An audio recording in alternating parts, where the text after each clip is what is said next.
Sama sekali tidak memprovokasi ayah ini. Jika ada yang berani menyentuh putrinya, dia akan membuat orang itu hidup lebih buruk dari kematian.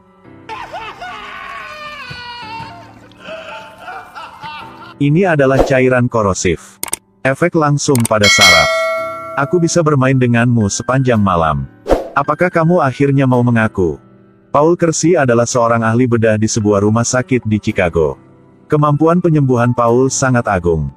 Menyelamatkan nyawa dan merawat orang sakit juga sangat berdedikasi. Paul hidup bahagia bersama istri dan putrinya. Istri Lucy pemberani dan banyak akal.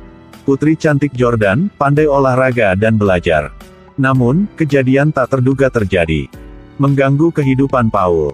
Hari itu, untuk memberi selamat kepada putrinya karena lulus ujian ke universitas bergengsi, Paul membawa seluruh keluarga ke restoran. Setelah makan dan minum, Paul berencana membawa pulang istri dan putrinya. Lalu petugas parkir Miguel kehabisan untuk membantu Paul mendapatkan mobil.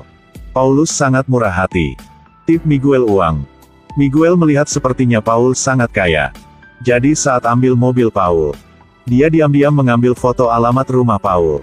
Kemudian suatu hari, Paul dan istrinya Lucy bersiap-siap untuk pergi keluar untuk makan malam. Ketika pasangan selesai bersiap-siap, bersiaplah untuk pergi keluar pintu. Paul menerima telepon dari rumah sakit, mengumumkan bahwa dia menjalani operasi mendesak. Tanpa pilihan lain, Paul harus pergi ke rumah sakit. Paul pergi belum lama ini. Lalu ada sekelompok preman menyelinap ke rumahnya.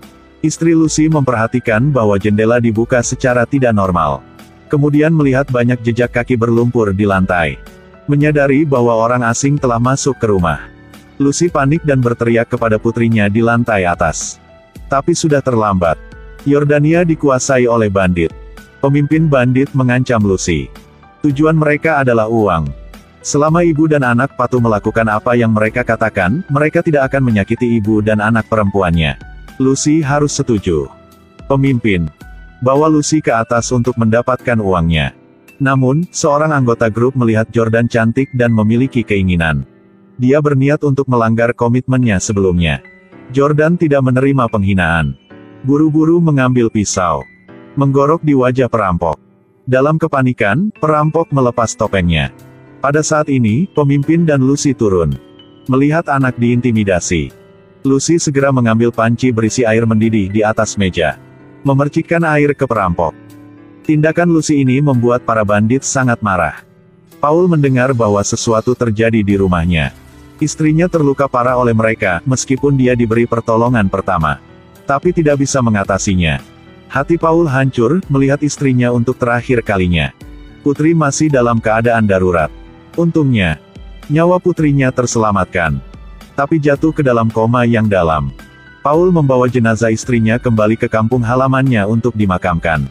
Dalam perjalanan kembali dengan ayah mertua, Paul secara tidak sengaja bertemu dengan sekelompok pencuri. Ayah mertua Paul mengeluarkan pistol, tembak beberapa tembakan ke pencuri. Paulus menyaksikan para pencuri dengan takjub. Ayah mertua berkata kepada Paul, "Polisi hanya muncul setelah semuanya terjadi. Jadi kamu harus melindungi dirimu sendiri. Hanya bisa mengandalkan diriku sendiri." Setelah mendengarkan, Paulus jatuh ke dalam perenungan. Kembali ke rumah, Paul menyalahkan dirinya sendiri karena tidak bisa melindungi istrinya. Kegagalan untuk memenuhi tanggung jawab yang diperlukan dari seorang pria. Sejak kejadian tragis itu, Paul tidak bisa tidur setiap malam. Dia bahkan harus minum obat tidur untuk tertidur. Paul memanggil sheriff yang bertanggung jawab atas kasus ini. Polisi mengatakan bahwa kasus tersebut belum membuat kemajuan baru. Paul hampir menjadi benar-benar depresi. Terpaksa mencari bantuan dari psikiater. Pada akhirnya, Paul tidak bisa duduk diam lagi. Secara pribadi pergi ke kantor polisi untuk menanyai kasus ini. Kapolsek mengatakan, saat ini, mereka hanya menyelidiki sekelompok 3 orang. Apalagi, mereka semua pemula. Selain itu, mereka tidak menemukan petunjuk yang berguna. Polisi itu juga menambahkan, mereka polisi bukan orang yang tidak berguna. Karena benar-benar tidak bisa melakukan apa. Mendengar polisi mengatakan itu, Paul menjadi lebih marah. Dia bertekad untuk membalaskan dendam istri dan putrinya sendiri. Suatu malam, di jalan pulang ke rumah, Paulus melihat 2 penjahat. melecehkan seorang wanita. Jadi, Paul dengan keras memanggil mereka untuk berhenti. Akibatnya, Paul dipukuli oleh dua preman untuk pertempuran hampir mati. Ini membuat Paulus menyadari bahwa Anda membutuhkan senjata untuk melindungi diri sendiri. Suatu hari, Paul melihat sebuah iklan tentang toko senjata di TV. Iklan mengatakan ini, tidak ada penjahat yang taat hukum. Ketika bahaya datang kepada kita setiap detik, kemudian polisi menjauh dari kita sebentar. Keesokan harinya, Paul pergi ke toko senjata di iklan. Senjata di toko sangat beragam. Mendengar perkenalan salesman itu, Paul cukup tertarik. Sampai dia melihat kamera pengintai ditempatkan di lemari kaca di atas. Dia segera melepaskan pikiran itu di kepalanya. Jika terus berdiri di sini, dia pasti tidak akan bisa menahan diri. Tapi beli senjata untuk dibawa pulang. Suatu hari, Paul operasi pasiennya preman. Saat staf medis memindahkannya, pistol tiba-tiba jatuh dari tubuh preman. Paul bertingkah seolah dia tidak tahu apa-apa. Tendang pistol di bawah tempat tidur. Lalu ketika tidak ada yang memperhatikan, dia menyembunyikan pistolnya di dalam baju. Lanjutnya, Paul cari di online. Pelajari cara memasang dan menggunakan senjata. Di hari-hari berikutnya, Paul rajin berlatih menembak. Ketika merasa bahwa level pemotretan dia baik-baik saja, Paul pergi ke daerah kumuh mencari petunjuk. Hari itu, sambil berjalan di jalan, Paul secara tidak sengaja menyaksikan penculikan. Sekali lagi, dia dengan keras memanggil mereka untuk berhenti. Tetapi para penculik tidak berhenti, mereka bahkan mengeluarkan senjata mereka dan menembaknya.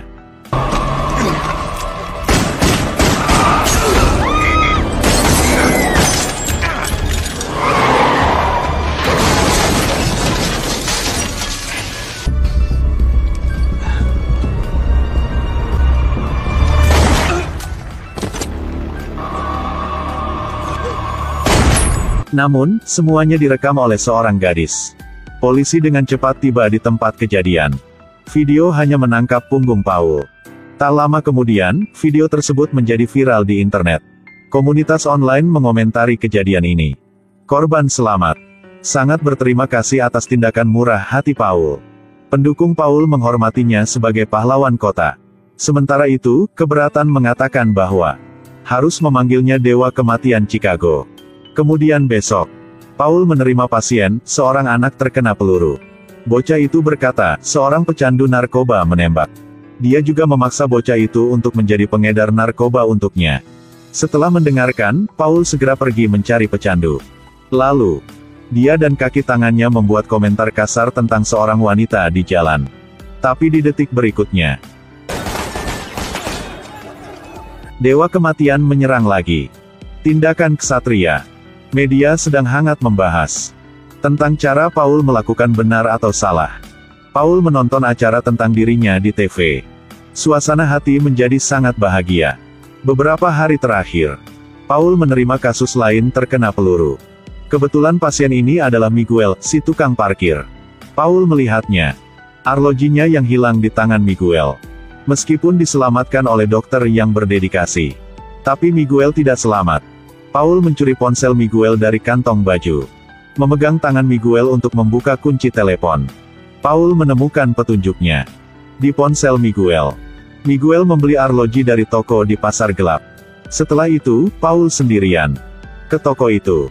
Awalnya, Paul hanya ingin mendapatkan kembali barang curiannya, lalu andalkan item untuk menemukan petunjuk. Tapi pemilik toko ponytail memperhatikan. Paul datang ke sini untuk beberapa tujuan jahat. Ponytail diam-diam mengirim pesan ke Fish, salah satu perampok yang membunuh istri Paul. Setelah mengirim pesan, dia akan mengambil pistol. Tapi Paul menemukan. Dia segera mengambil kendali dari Ponytail. Selanjutnya, gunakan pistol. Ancam dia untuk menemukan barang yang hilang. Sekarang juga, Fish menerima berita itu, mengambil pistol dan berlari. Paul melihatnya melalui kamera pengintai. Melihat Fish masuk, Paul dengan cepat mengelak. Akibatnya, Ponytail tidak punya waktu untuk menghindari peluru. Ditembakkan di kepala oleh rekannya. Fish menolak untuk melepaskan Paul. Dia menginjak genangan darah, terpeleset dan jatuh. Paul mengambil kesempatan itu. Dia meraih gitarnya dan memukul wajah Fish. Dorong rak ke bawah ke badan Fish. Paul melihat melalui kamera pengintai untuk mendeteksi lokasi Fish.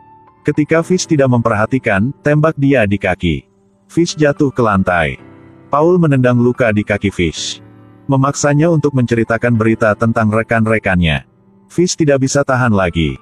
Dipaksa untuk mengungkapkan nama dan alamat rekannya. Saat Paul tidak memperhatikan, Fish menendangnya ke lantai. Dia mengambil pistolnya. Perlahan berjalan menuju Paul. Fish dengan bangga bermaksud untuk berbicara ketika dia menang. Akibatnya, bola bowling tiba-tiba jatuh. Berdasarkan informasi yang diberikan ikan kepadanya, Paul menemukan seorang bandit dengan niat buruk dengan putrinya, Yo. Melihat bekas luka pisau di wajahnya, Paul tidak bisa menahan amarahnya. Dia memilih kunci pas terbesar. Memukul tubuhnya dengan gila. Setelah beberapa saat, Yo bangun. Menemukan dirinya terikat. Sebagai ahli bedah, Paul sudah menyiapkan semua alat untuk menyiksanya. Dia tahu bagaimana membuat hidup seseorang lebih buruk daripada kematian. Ini adalah cairan korosif. Efek langsung pada saraf. Dari perspektif medis, ini adalah pengalaman yang paling menyakitkan. Manusia bisa bertahan tanpa henti jantung. Saya bisa bermain sepanjang malam denganmu. Akhirnya, maukah kamu mengatakan tidak? Yo tidak tahan dengan siksaan yang mengerikan ini. Mengungkapkan bahwa perampok terakhir adalah Knox. Yo memohon Paul untuk mengampuni dia. Tapi Paulus hanya mengatakan satu kalimat. Siapa yang berani menyentuh putrinya, harus mati. Paul belum sempat menemukan Knox. Dia aktif menghubungimu. Knox membuat janji untuk bertemu dengannya di bar. Malam itu, Paul pergi ke bar. Bahwa Knox membuat janji dengannya. Keduanya ingin membunuh yang lain. Paul terjebak oleh Knox. Dia membuat serangan mendadak menembak bahu Paul. Namun, Knox tidak jauh lebih baik. Dia ditembak beberapa kali berturut-turut oleh Paul, terkena satu di perut. Dalam pertempuran ini, keduanya terluka.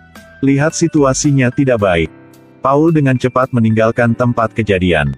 Pulang ke rumah, Paul mencoba menahan rasa sakit, menyembuhkan lukanya sendiri. Dan Knox yang brengsek sengaja berpura-pura menjadi warga sipil yang terluka dalam tembakan. Dia mengatakan kepada polisi bahwa orang yang menyebabkan tembakan itu adalah Paul. Tapi polisi tidak punya bukti. Jadi tidak bisa menangkap orang. Pada waktu bersamaan, Paulus menerima kabar baik. Putrinya Jordan telah sadar kembali.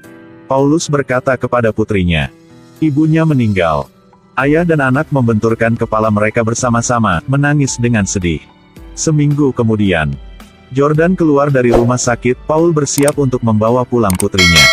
Di lift, ayah dan anak Paul bertemu musuh bebuyutan, Knox. Paul dan Knox mengatakan beberapa kalimat sederhana tetapi mengandung kematian. Hanya Jordan yang tidak mengerti. Sepertinya pertempuran sengit lainnya akan segera terjadi. Setelah membawa putri pulang, Paul segera pergi ke toko senjata. Beli senjata dan amunisi dalam jumlah besar. Cukup yakin sampai malam. Knox memimpin dua pria bersenjata lagi untuk masuk ke rumah Paul. Paul telah mempersiapkan sebelumnya. Dia menyuruh putrinya bersembunyi di bawah tangga, hubungi polisi. Dan dia bersembunyi di sudut menunggu musuh datang. Setelah seorang pria bersenjata memasuki ruangan, dia segera menembakkan peluru berturut-turut ke tempat tidur. Membalikkan selimut dan menyadari bahwa ditipu. Paul bersembunyi di toilet. Buka keran air. Pria bersenjata itu mengira dia sedang mandi. Mendengar suara tembakan, yang lain buru-buru berlari. Paul sudah bersiap sebelumnya.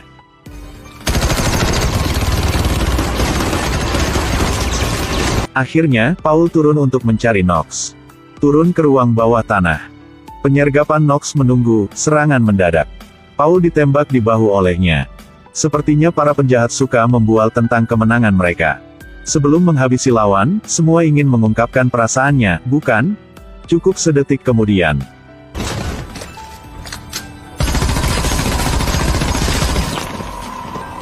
Heyo mau mengatakan apa lagi? Kemudian polisi tiba di tempat kejadian. Polisi memutuskan bahwa Paul membela secara sah. Kepala polisi juga menemukan bahwa orang yang bertanggung jawab atas penembakan itu adalah Paul. Tapi tidak mengejar tanggung jawabnya. Tapi bantu dia menyembunyikannya.